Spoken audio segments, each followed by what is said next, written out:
मित्रों, ये विषय महाराष्ट्र की कहानी है, लेकिन जिसका असर पूरे देश की राजनीति पर है। इसलिए भारतीय जनता पार्टी की ओर से राष्ट्रीय स्तर की यह प्रेस कॉन्फ्रेंस पटना में है, क्योंकि मैं अपने क्षेत्र में आया था, तो फिर ये निर्णय हुआ कि मैं पटना से ही प्रेस करूं। लेकिन ये बहुत ही इंपॉर्टेंट विषय है, तो मैं आप लोग का संज्ञान चाहता हूं। मुंबई के पूर्व पुलिस कमिश्नर ने एक चिट्ठी लिखी है मुख्यमंत्री को, उप मुख्यमंत्री को और राज्यपाल जी को, जिसमें उन्होंने कहा है कि महाराष्ट्र सरकार के गृह मंत्री सचिन वाजे, जो कई वर्षों तक सस्पेंडेड थे और सीधा उनको क्राइम ब्रांच का असिस्टेंट इंस्पेक्टर बनाया गया, उनको उन्होंने कहा कि 100 करोड़ रुपए का हमें माहवारी बंदोबस्त करके दो। और इसलिए करके दो कि मुंबई में लगभग 1700 डांस बार हैं, रेस्टोरेंट हैं, तो इससे उगाही करोगे तो 40-50 करोड़ रुपए तो ऐसे ही आ जाएंगे अगर 2-3 लाख सबसे लोगे, और बाकी से तो व्यवस्था करो। इसको लेकर महाराष्ट्र में और देश में बहुत ही हंगामा मचा हुआ है।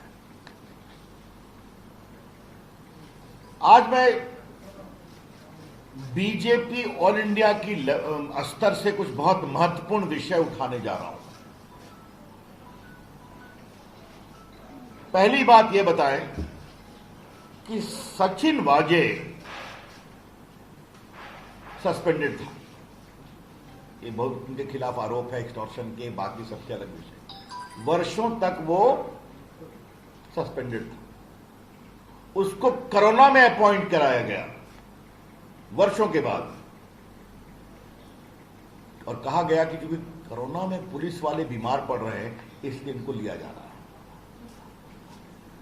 बीजेपी की ओर से पहला सवाल यह है कि उनकी नियुक्ति किसके दबाव में की गई?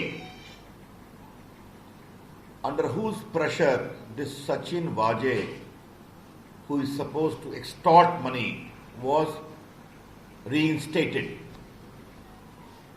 या शिवसेना का दबाव था, मुख्यमंत्री का दबाव था, या शरद पवार का भी दबाव था? यह हम पहली बात जानना चाहते हैं। बीजेपी का यह सवाल इसलिए भी जरूरी है कि सदन के अंदर और सदन के बाहर सचिन वाजे के रोल को डिफेंड किया गया। आपने सुना होगा, both the chief minister, their party organ Saamana and other NCP leaders have defended the appointment of Sachin Waze.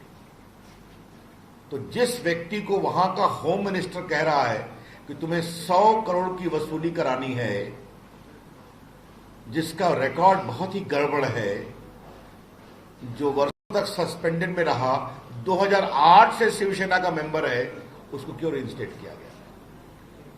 तो बहुत बड़ा दबाव होगा ना। ये मुझे पहला सवाल करना है। दूसरा सवाल करना है, थोड़े आज मैं चुभते हुए सवाल उठा रहा हूं। The second question I would like to ask is on behalf of BJP, what is the role of Sharad Pawar? Sharad Pawar ji वरिष्ठ नेता हैं, लेकिन उनकी भूमिका पर भी बहुत गंभीर संदेह उठ रहे हैं। परमवीर ने, एक्स पुलिस कमिश्नर ने कहा है कि मैं शरद पवार को भी ब्रीफ करता था। क्या ब्रीफिंग होती थी? शरद पवार तो सरकार के अंग नहीं है, आपको मालूम है। शरद पवार ठीक है, बड़े नेता हैं, लेकिन वो कोई गवर्नमेंट के पार्ट नहीं है। तो एक पुलिस कमिश्नर उनको ब्रीफ कर रहा था, और ये भी ब्रीफ किया कि पैसे मांगे जा रहे थे। तो शरद पवार इतने बड़े नेता, उन्होंने कार्रवाई क्या की? आपको मालूम है ना, 100 करोड़ रुपए का उगाही करना एक्सटॉर्शन होता है। एक्सटॉर्शन एक अपराध है। एक्सटॉर्शन इज एन ऑफेंस, तो अगर शरद पवार को वो ब्रीफ कर रहे हैं तो दो सवाल उठते हैं। पहला सवाल, किस कैपेसिटी में ब्रीफ कर रहे हैं शरद पवार को, जो कि सरकार के पार्ट नहीं है।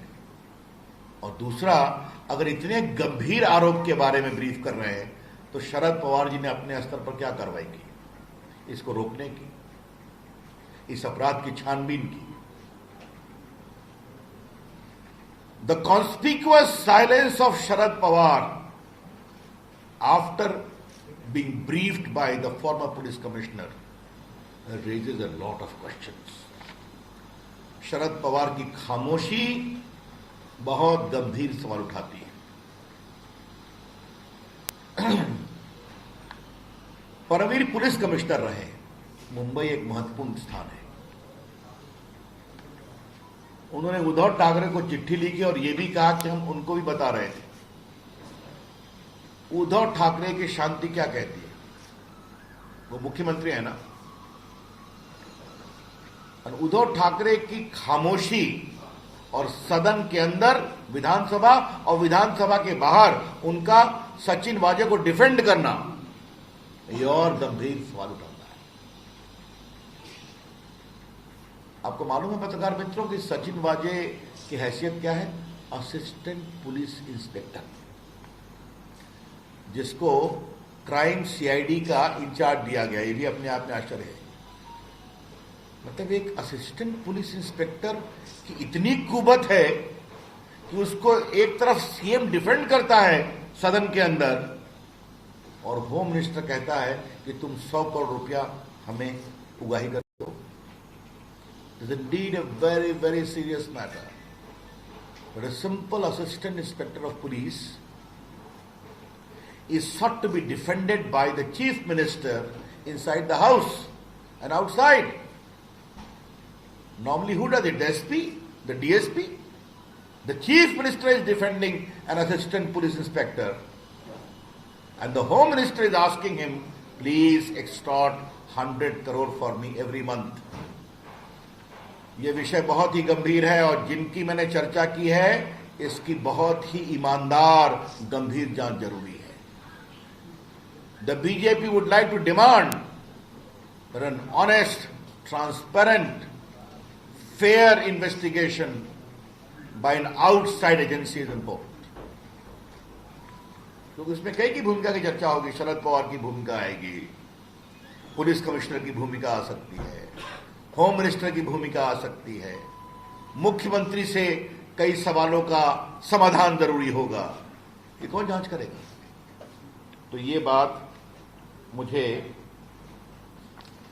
कहनी है। चौथा सवाल मुझे उठाना है और ये बहुत इंपॉर्टेंट सवाल है। सचिन वाजे को 100 करोड़ रुपया की उगाही करने की जवाबदारी देते हैं गृह मंत्री। उससे और कितने गंदे काम कराए गए हैं? The BJP would like to know that what more dirty work have been sought to be done through the ugly face of Sachin Waje, ये भी हम जानना चाहेंगे।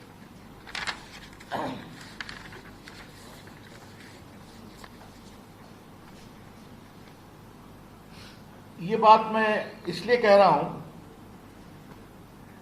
कि मेरे भी देश की राजनीति में थोड़ा समय हो गया।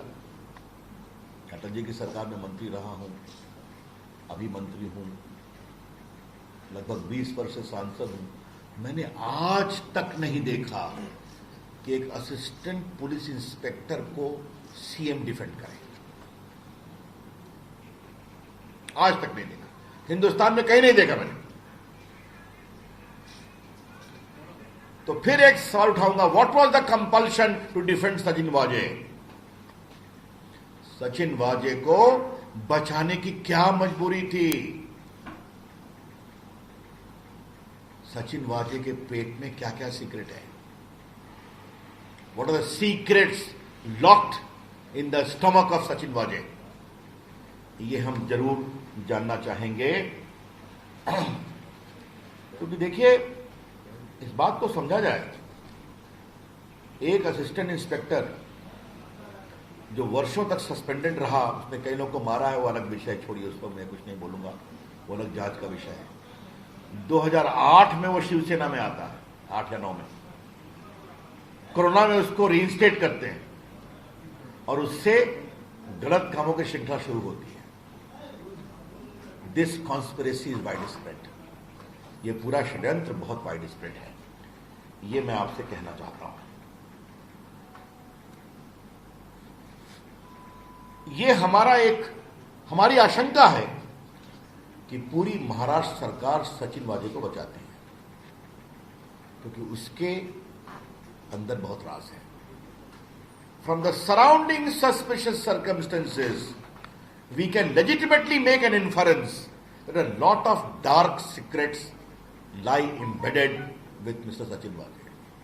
And therefore, the entire administration, political level, bureaucratic level, is seeking to protect him. अब जरा मुझे ये बताइए कि जो गृह मंत्री पर आरोप लगा है, जो एनसीपी के है ना, तो ये वसूली अपने लिए कर रहे थे कि अपनी पार्टी एनसीपी के लिए कर रहे थे, या पूरे सरकार के लिए कर रहे थे? ये बहुत गंभीर सवाल है। 100 करोड़ रुपया हर महीने उगाही करने का आदेश देना और ये भी कहना 1700 रेस्टोरेंट है, बार है, उससे इकट्ठा करो, 40-50 करोड़ तो आ ही जाएगा, 2-3 लाख मांगोगे सबसे। तो देशमुख जी स्वयं अपने लिए कर रहे थे कि पार्टी के लिए कर रहे थे? इस पर शरद पवार को जवाब देना पड़ेगा और उद्धव ठाकरे को भी बताना पड़ेगा। ये छोटा विषय नहीं है, ये भ्रष्टाचार का एक बहुत ही गंभीर मामला है और मैं मीडिया के लोगों से विनम्रता से आग्रह करूंगा इस विषय की गंभीरता को समझा जाए।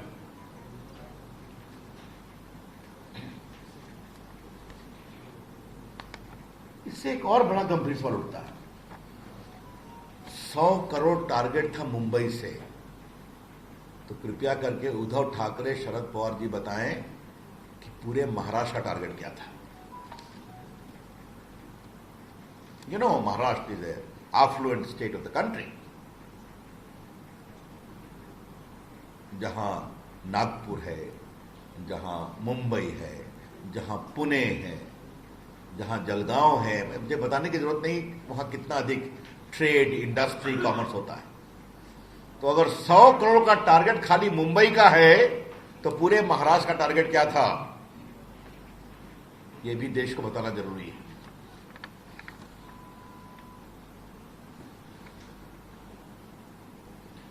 और अगर एक मंत्री का टारगेट यह था तो बाकी मंत्रियों का टारगेट क्या था? If this is the target by the Home Minister, then what was the target by the other ministers? ये लूट की पराकाष्ठा है। एक शब्द, ये करप्शन नहीं है, इसे कहते हैं ऑपरेशन लूट। सरकारी तंत्र का दुरुपयोग करो और जनता के पैसे लूटो, ये उसका टेक्स्ट बुक केस है।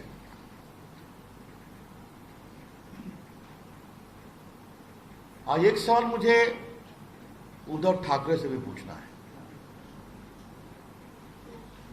आप बाला साहब ठाकरे के पुत्र हैं ना, जिन्होंने जय महाराष्ट्र बताया था, और मैं उनकी बड़ी इज्जत करता हूं, संघर्ष के आदमी थे। एक तो आपने बेईमानी की सरकार बनाई सिर्फ कुर्सी के लिए, तो अपने पिताजी के गरिमा पर क्या चोट पहुंचा रहे हैं आप? जय महाराष्ट्र, जहां आप मुख्यमंत्री हैं, वहां करोड़ों रुपए की लूट हो रही है। यह सवाल सिर्फ अनिल देशमुख गृह मंत्री के इस्तीफे का नहीं है। उद्धव ठाकरे की सरकार अपना पूरा नैतिक अधिकार शासन करने का खो चुकी है। The BJP would like to emphasize that this is not a case of simple Anil Deshmukh, the Home Minister, but all the questions which I have raised based upon evidence alleged by the Police Commissioner.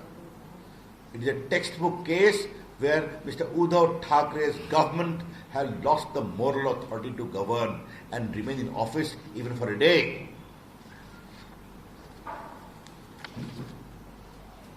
Bharatiya Janata party इस विषय को बहुत गंभीरता से उठाएगी और महाराष्ट्र में सड़कों पे आएगी। ये छोटा विषय नहीं है। क्या कहते हैं, आघाड़ी कहते हैं ना, आघाड़ी, महाआघाड़ी कहते हैं ना, महाआघाड़ी, धन्यवाद। तो इसे कहते हैं लूट की महाआघाड़ी। ये शासन की महाआघाड़ी नहीं है, लूट की महाआघाड़ी है। It is not a Maha Aghadi for governance, for welfare, for development. It is a Maha Aghadi for लूट इन महाराष्ट्र। ये कमाल का मॉडल है साहब। भ्रष्टाचार की लड़ाई लड़ने में पटना के पत्रकारों को मालूम है मेरी कुछ भूमिका रही है बिहार में। वहां भी कई मॉडल था, चारा घोटाले में, अलकतरा घोटाले में। ये तो कमाल का मॉडल है साहब। ऐसा मॉडल बहुत कम देखने को मिला है, इसलिए इसे हम बहुत ही गंभीरता से लेते हैं। और मीडिया के लोगों से मेरी विनम्र प्रार्थना है, कृपया करके इस विषय को गंभीरता से लें। देश की मीडिया ने भ्रष्टाचार को एक्सपोज करने में बड़ी भूमिका निभाई है और आज आपके लिए अवसर है कि जब इतने बड़े लूट का एक कुत्सित उदाहरण सामने में आया है, अगली example, please examine it properly and continue to report for the country. Thank you, that's all from me. Any questions? Ravishankar ji, केंद्र में आपकी सरकार है, वहां जांच करवाएंगे क्या? अब ये विषय शासकीय स्तर पर लिया जाएगा। एनआईए तो जांच कर रही है। वो जो घटना हुई है टीला के सामने में और एक जो गाड़ी के अंदर मारा गया, देखते हैं सब। उन्होंने मिस्टर वाजे को भी गिरफ्तार किया, लेकिन ये तो नई कहानी है ना, देखते हैं।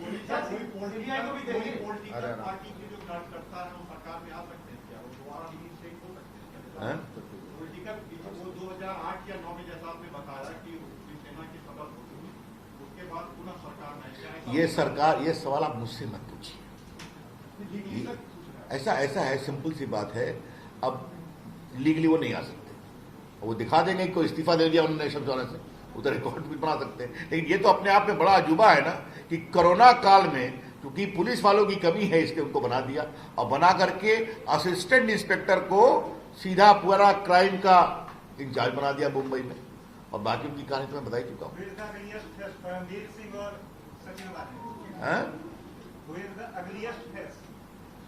Ugliest face would be determined in inquiry, fair inquiry. Not only these two, who were their patrons.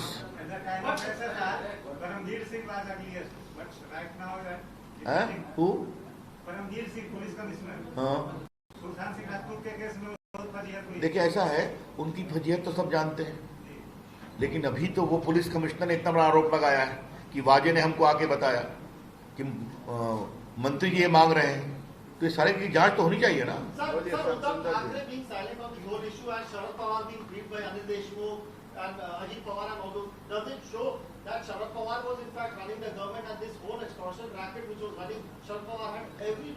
I can only tell you Sharad Pawar ji has a lot to answer.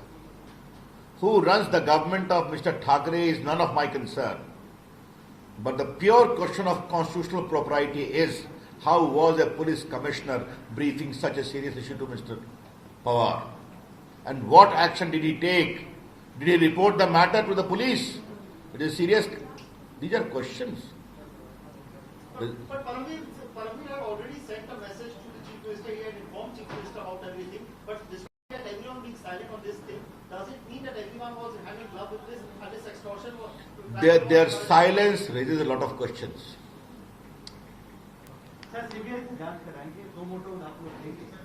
देखिए, अभी जो देश का कानून है, एनआईए की जांच तो हम कर सकते हैं राष्ट्रीय सुरक्षा के दृष्टिकोण से, लेकिन सीबीआई के जांच के मामले में राज्य की सहमति जरूरी होती है या फिर कोर्ट का आदेश। समझते हैं, हम फेडरल प्रिंसिपल का सम्मान करते हैं, लेकिन अगर उद्धव ठाकरे चाहते हैं कि दूध का दूध पानी का पानी हो, तो उनको स्वयं सीबीआई को ऑफर करना